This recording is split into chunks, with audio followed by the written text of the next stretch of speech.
Hey, Ryan Reynolds here. Wishing you a very happy half-off holiday because right now Mint Mobile is offering you the gift of 50% off unlimited. To be clear, that's half price, not half the service. And Mint is still premium unlimited wireless for a great price. So that means a half day, yeah? Give it a try at mintmobile.com/switch. Upfront payment of $45 for 3-month plan equivalent to $15 per month required. New customer offer for first 3 months only. Speed slow after 35 gigabytes if network's busy. Taxes and fees extra. See mintmobile.com.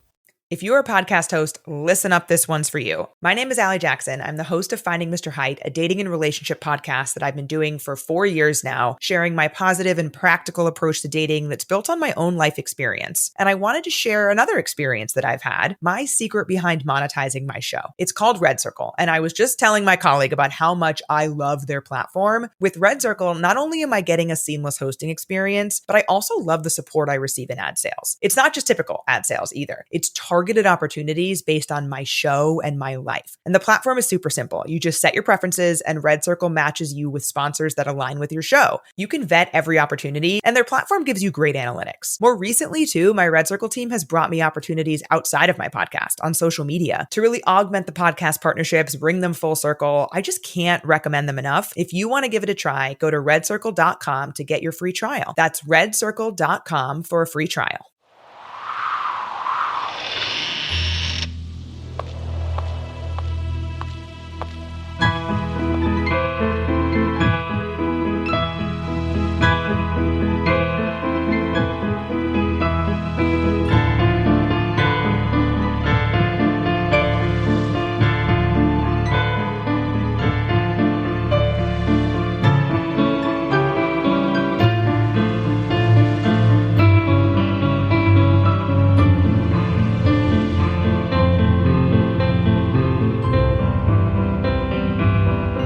Things with Wings Productions presents Chapter 12 of the Skylark Bell Skyedive. I'm your host, Melissa Oliveri. In last week's episode, we were introduced to James and Farfalla's daughter, Magpie's great-grandmother, Elisabeth. In today's episode, we read Chapter 12, The Letter, in which an unexpected letter will change the course of James and Farfalla's lives forever. Today's podcast partner is Haunted or Hoax, a proud Boopod Network member. Hosted by Jennifer and Kristen, Haunted or Hoax takes your favorite ghost stories and separates fact from fiction. They also research various lesser-known paranormal stories from around the United States, ensuring they have original content that hasn't been covered countless times by others. Be sure to check the show notes for a link to the Haunted or Hoax podcast. Now you know what to do. It's time to settle in, grab a blanket and a warm drink, and let's get started.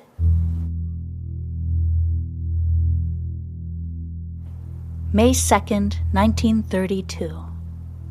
The letter came today. The one that will change everything. Everything. I can only hope that the letter leads us to a new, bright, and beautiful life. Elisabeth deserves parents who openly care for one another. She deserves to live in a place where she and her family are not shunned and feared and excluded. She deserves to play with children who will not be frightened of her.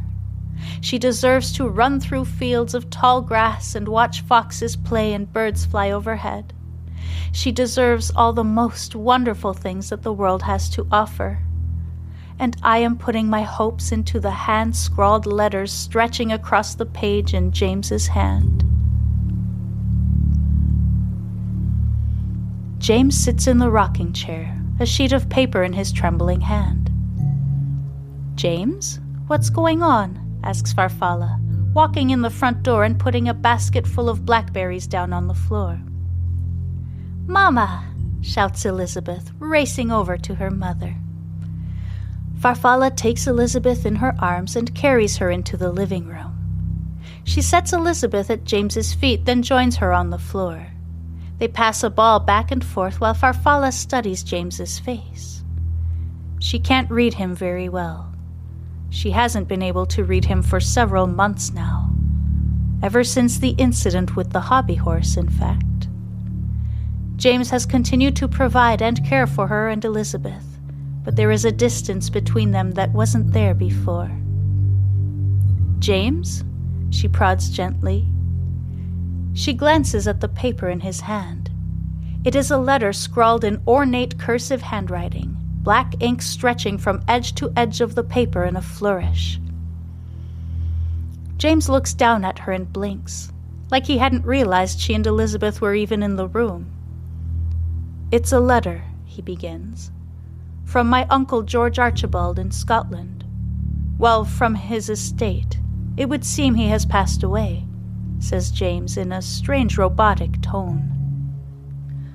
"Oh, James, I'm so sorry. Were you close?" she asks, laying a hand on his knee. James shakes his head. "That's the thing.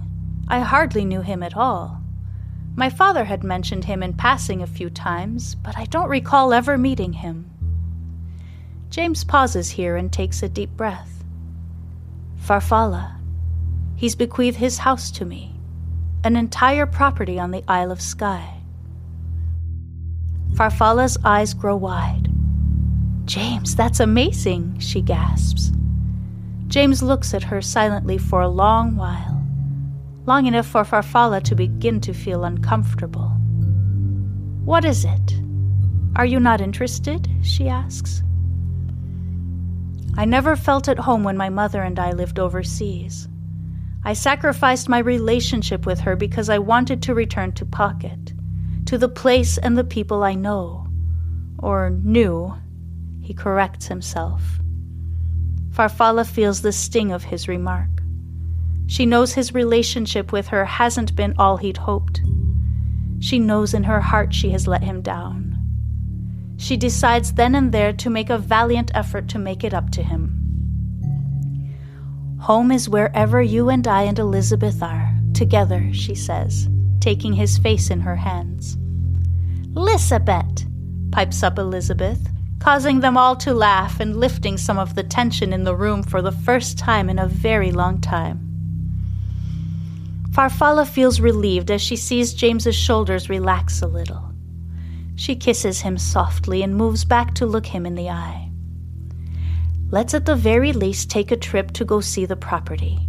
It will do us good. We can have Elisabeth stay with my parents or Paloma while we go settle the estate. And if we like it there, then the three of us can move.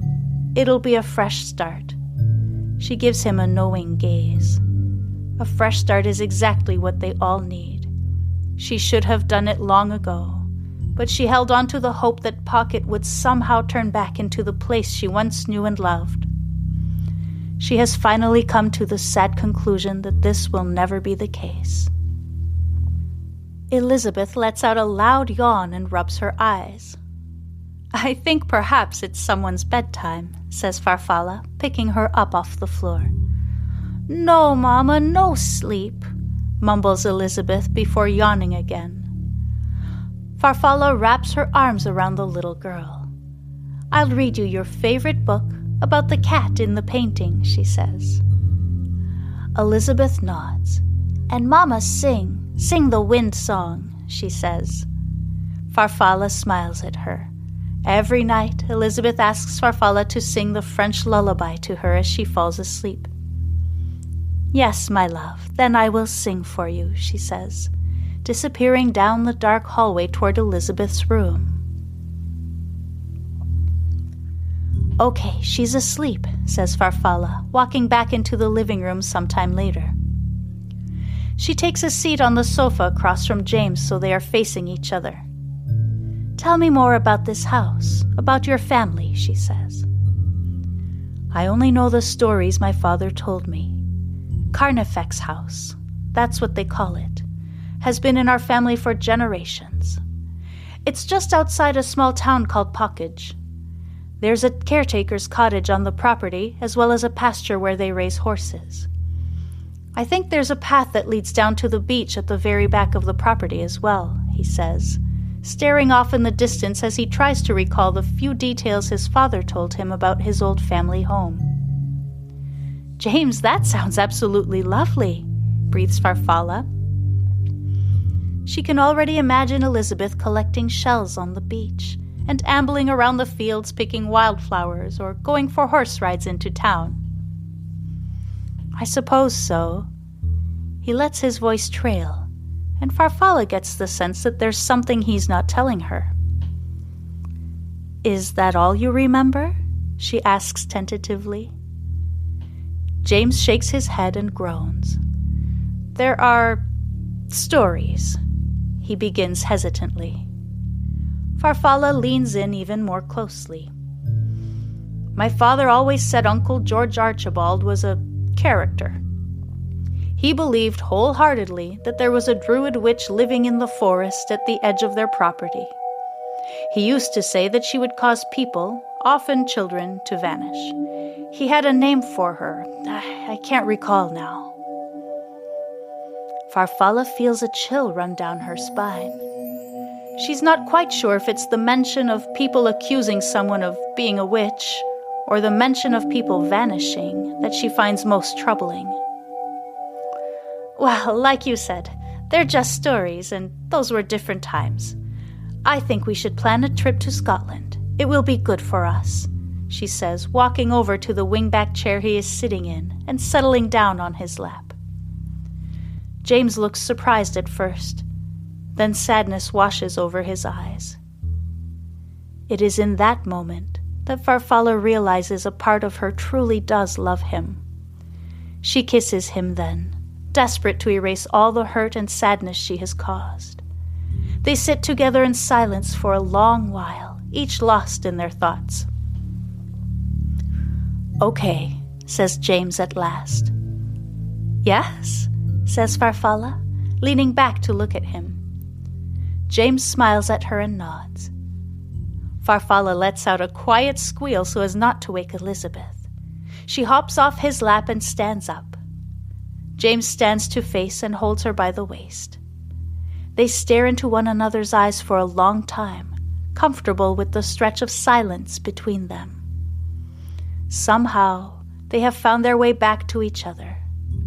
Somehow, in this precise moment, it is like nothing in the past, not Marius, not the people of Pocket, not the horrendous winter of 1925, not druids or witches in the Scottish woods, not even vanishings could come between them.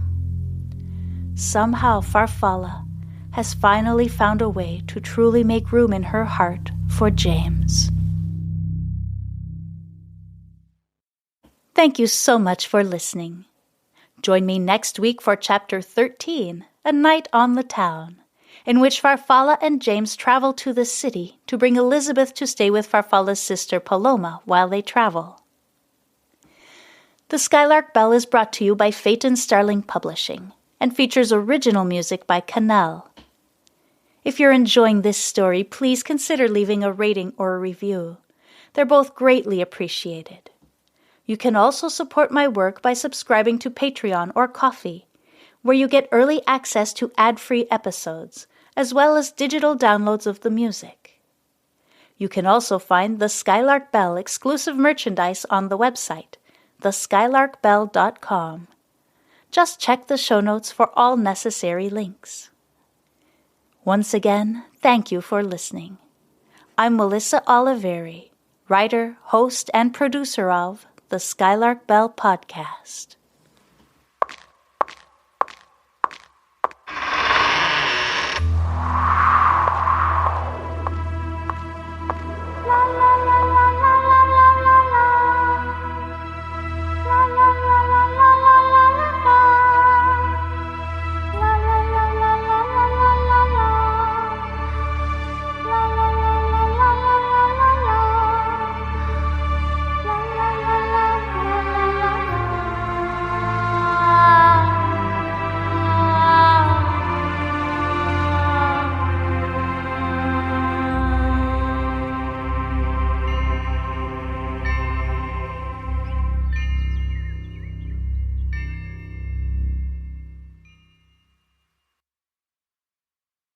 If you're a podcast host, listen up, this one's for you. My name is Allie Jackson. I'm the host of Finding Mr. Height, a dating and relationship podcast that I've been doing for 4 years now, sharing my positive and practical approach to dating that's built on my own life experience. And I wanted to share another experience that I've had, my secret behind monetizing my show. It's called Red Circle, and I was just telling my colleague about how much I love their platform. With Red Circle, not only am I getting a seamless hosting experience, but I also love the support I receive in ad sales. It's not just typical ad sales either. It's targeted opportunities based on my show and my life. And the platform is super simple. You just set your preferences and Red Circle matches you with sponsors that align with your show. You can vet every opportunity and their platform gives you great analytics. More recently too, my Red Circle team has brought me opportunities outside of my podcast on social media to really augment the podcast partnerships, bring them full circle. I just can't recommend them enough. If you want to give it a try, go to redcircle.com to get your free trial. That's redcircle.com for a free trial.